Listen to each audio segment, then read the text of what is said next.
राधा स्वामी जी। बानी स्वामी जी महाराज। महिमा शब्द स्वरूप सतगुरु की वचन नोमा शब्द नोमा। सत्संग के वचन। दुन सुनकर मन समझाई। जब हम सभी मजहबों, कौमों और सारी दुनिया की मजहबी किताबों पर अपने ख्याल को रोककर विचार करते हैं तो यही पता चलता है कि हमारे और परमात्मा के दरमियान अगर कोई पर्दा है तो केवल मन का है। पर्दा उठा दो तो मालिक सामने है। जब भी कोई मालिक से मिला है अंदर से ही मिला है, बाहर से नहीं। जब परमात्मा ने आदमी को पैदा किया तो आंखों के पीछे पर्दा लगाकर इसे बाहर निकाल दिया। ये सारी उम्र बाहर ही बाहर रहा और खाने पीने, ऐशो इशरत और विषय विकारों में जन्म बर्बाद कर गया। सारे काम किए पर मन काबू में नहीं आया। जो दौलत अकाल पुरुष ने इसके अंदर रखी है उसका फायदा नहीं उठाया। सारे ऋषि मुनियों, जोगियों, पैगंबरों ने मन को काबू करने के लिए अनेक उपाय किए मगर मन काबू में ना आया। ग्रंथ पोथियों का तत्व क्या है? मन को काबू में करना, पर्दा खोलकर परमात्मा से मिलना। लेकिन ये बेशुमार जतन करके भी मन को वश में ना कर सके। जहां उल्टा राज है। मजदूरों के वश में हाकिम है, हाकिमों के वश में बादशाह है। यानी रूह मन के वश में है और मन इंद्रियों के वश में है। अलग अलग कौम मजहब किसने बनाए हैं? मन ने। मुसलमानों में 72 फिरके हैं, सिखों में 32 फिरके हैं। ये सब मन का खेल है। ये तो मजहबी लड़ाइयाँ हो रही हैं। कौन करवाता है? मन। कौमों में नफरत कौन करवाता है? मन। मन रूह को दबाए बैठा है। मन को इंद्रियां दबाए बैठी हैं। आंखों की इंद्रियां सुंदर सुंदर रूप की तरफ खींचकर ले जाती हैं। जवान की इंद्रियां खट्टे मीठे भोजन की तरफ ले जाती हैं। विश्वामित्र ने 60,000 वर्ष तप किया। वह श्री रामचंद्र जी के गुरु थे। मेनका परिपरमन आ गया और शकुंतला पैदा हो गई, जिसका तमाशा आप रोज सिनेमा में देखते हो। इस तरह और बड़े बड़े महात्मा, पीर, पैगंबर धोखा खा गए मगर जो महात्मा दुर्दा पहुंचे हैं उनका जिक्र नहीं। मन को वश में करने की दवा आदमी के अंदर है। जहां जहर है वहां दवाई भी मौजूद है। जहर भी अंदर है और दवाई भी अंदर है। जितने महात्मा सचखंड या मकामे हक पहुंचे हैं वे चाहे हिंदू थे या सिख या ईसाई या किसी और मजहब के, सबकी कामयाबी का राज एक ही है कि इसके अंदर धुन है। वेद उसे नाद और ऋषि मुनि आकाशवाणी और उद्गीत कहते हैं। मुसलमानों ने उसे कलमा, बांगे आसमानी और कलामे इलाही कहा है। गुरु नानक साहिब उसे सच कहते हैं। सबके लिए एक ही चीज है, वह ईश्वर ने इसके अंदर रखी हुई है। जब तक ये जीते जी नहीं मरता, यानी कि नाम धुन नहीं मिलता, 6 चक्रों में लफ्ज ही लफ्ज है, नाम नहीं। जब 6 चक्रों को तय कर लिया तो नाम की लज्जत मिल गई। उस लज्जत को पाकर मन काबू में आ गया, इंद्रियां वश में आ गईं और काम, क्रोध, लोभ, मोह, अहंकार कैद हो गए। उस नाम को चाहे इसमें आजम कहो, नाद कहो, आकाशवाणी कह दो, सबके लिए एक ही है।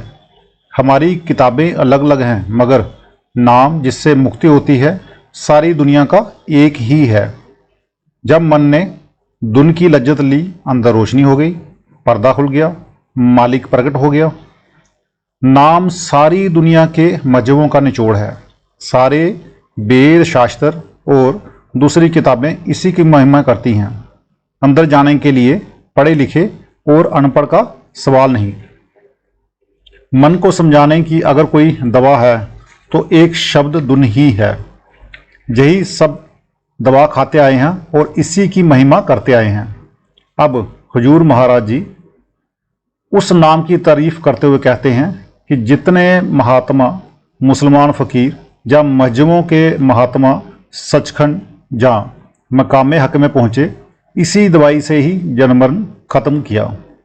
मौलाना रूप, शम्स तबरेज, ख्वाजा हाफिज साहिब और दूसरे जितने भी महात्मा हुए हैं इसी दवाई की महिमा करते हैं। लेकिन ये दवाई किसी आदमी ने बनाई हुई नहीं, ये किसी मनुष्य की गढ़त नहीं, ये ईश्वर रचित है और सतसुख से चली आ रही है, आज की नहीं है।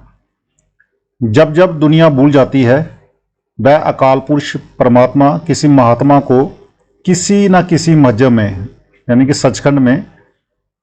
सचखंड से दुनिया में भेज देता है और वो 2, 4, 10 पीढ़ियां रहकर चले जाते हैं। नाम ना संस्कृत में है, ना अरबी, ना फारसी, ना तुर्की, ना गुरुमुखी और ना किसी दूसरी और जुबान में। वहाँ लफ्ज कोई नहीं, अगर लफ्ज नहीं तो किताबें भी कोई नहीं। अगर कोई बड़े से बड़ा ग्रंथ है तो इंसान का वजूद है, बड़े से बड़ा मंदिर या मस्जिद इसका शरीर है। इसके अंदर मालिक ने कुल खजाना रखा हुआ है। केवल खजाना ही नहीं बल्कि खुद परमात्मा अकाल पुरुष इसके अंदर बैठा हुआ है। पहाड़ों पर जाने और वेद शास्त्र पढ़ने से कुछ नहीं बनता जब तक नाम की लज्जत नहीं मिलती, मन काबू में नहीं आता। सारे मजहबों का नाम एक ही है। अगर सभी मजहब वाले इस बात को समझ लें तो सारे झगड़े फसाद सब मिट जाए, आज ही दुनिया में अमन चैन हो जाए। कोटि जतन से ये नहीं माने, धुन सुनकर मन समझाई। आप फरमाते हैं कि धुन के सिवाय करोड़ों उपाय कर लो, मन नहीं मानता। अगर कोई उपाय है तो एक ही है और वह तुम्हारे अंदर है। जब कोई महात्मा हमें नाम दे दे, हम नाम की कमाई करके शब्द की लज्जत ले लें तो मन वश में आ जाएगा, पर्दा खुल जाएगा और मुक्ति हो जाएगी। जोगी जुक्ति कमावे अपने, ज्ञानी ज्ञान कराई। यानी कि जोगी जोग्याभ्यास करके थक गए, ज्ञानी ज्ञान की बातें कर कर के थक गए, पर मन वश में नहीं आया। गोरख और मच्छंदर जैसों का मन वश में नहीं आया। पराशर जोगेश्वर था, पूर्ण जोगेश्वर होकर घर आ रहा था। रास्ते में दरिया था, मल्ला खाना खा रहे थे। उनसे कहने लगा कि मुझे पार करा दो। उन्होंने कहा कि महात्मा जी हमें रोटी खा लेने दो। कहने लगा कि मैं शराब दे दूंगा। जो काम माँ बाप करते हैं वह काम लड़के लड़कियां भी कर लेते हैं। मल्ला की लड़की ने कहा, पिताजी मैं पार करा देती हूँ। उसने बांस लिया और बोली, आओ महात्मा जी। अब पराशर ने पहले औरत की शक्ल नहीं देखी थी, मन बेईमान हो गया। उसने बुरा ख्याल प्रकट किया। लड़की ने कहा, हम मशुआरे हैं, मेरे मुंह से आपको बू आएगी। कहने लगा, जा तू जोजन गंधारी हो जा, तुझ में से 4-4 कोस तक खुशबू आएगी। फिर लड़की ने कहा कि सूरज देवता देखते हैं। पराशर ने जैसे ही पानी की चुल्ली भरकर मारी, धुंध कर दी। फिर लड़की ने कहा कि ये जल देवता देखता है, हमारे खोटे कर्म की गवाही देगा। ज्यों तवज्जो दी, रेती कर दी। मन को नहीं रोका, अपनी ताकत बर्बाद यानी कि ख़त्म कर दी। ऐसे ही औरों का हाल है। जोगियों का मन वश में नहीं आया। उनका कोर्स बहुत लंबा है। बहुत से तो आंखों के नीचे नीचे बैठे हुए हैं, मर मर कर साइंस दल कंबल में पहुंचते हैं और इसी को आखिरी मंजिल समझते हैं। हरिद्वार में एक जोगी ने कहा कि मुझे 4 महीने के लिए ज़मीन में दबा दो, मैं जिंदा रहूँगा। उससे पूछा गया, तेरी रसोई कहाँ तक है? वह मुश्किल से साइंस दल कंबल तक ही पहुँचा था। तो मैंने कहा कि हमारी तो जहाँ से अलिफ बे शुरू होती है। इसी तरह ज्ञानी हैं, मन और बुद्धि का विचार करते हैं। मन और बुद्धि दोनों महदूद यानी सीमित हैं। कई बार लोग कहते हैं, जी ये बात समझ में नहीं आई इसलिए कि बुद्धि महदूद है। फ़कीर 2 किस्म के होते हैं, एक दरजाते उलबी के और दूसरे दरजाते सिफली के। दरजाते सिफली के फ़कीर आँखों से नीचे नीचे हैं और दरजाते उलबी के आँखों से ऊपर ऊपर। लताइफ़े सिता कह दो या 6 चक्कर कह दो, जो इनमें रहे वे दरजाते सिफली के फ़कीर हैं। हिंदुओं में भी हैं, मुसलमानों में भी हैं।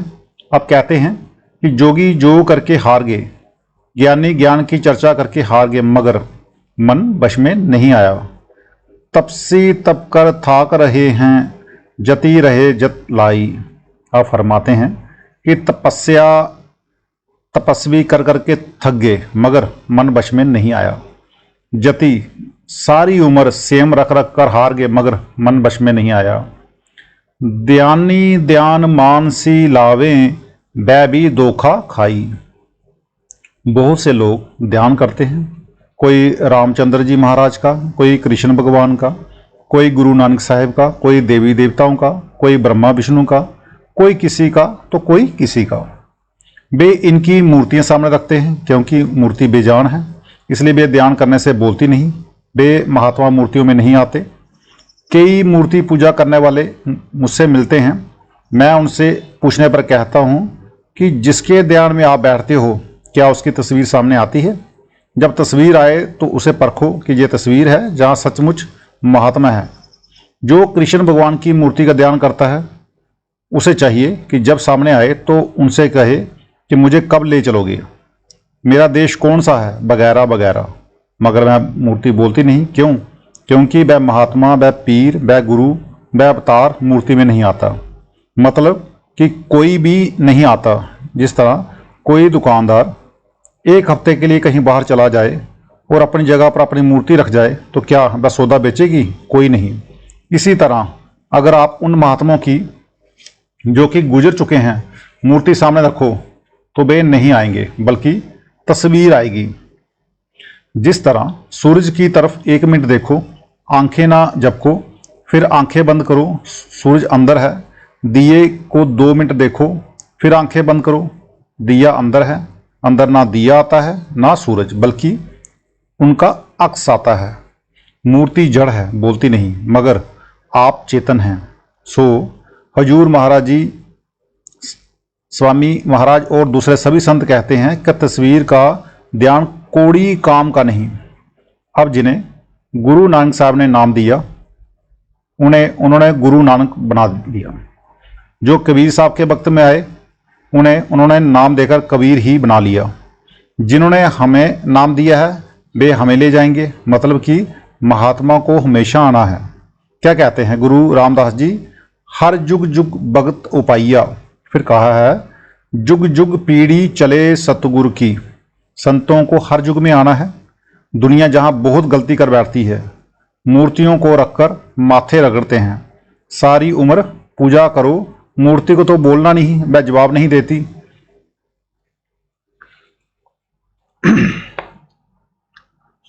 राधा स्वामी जी।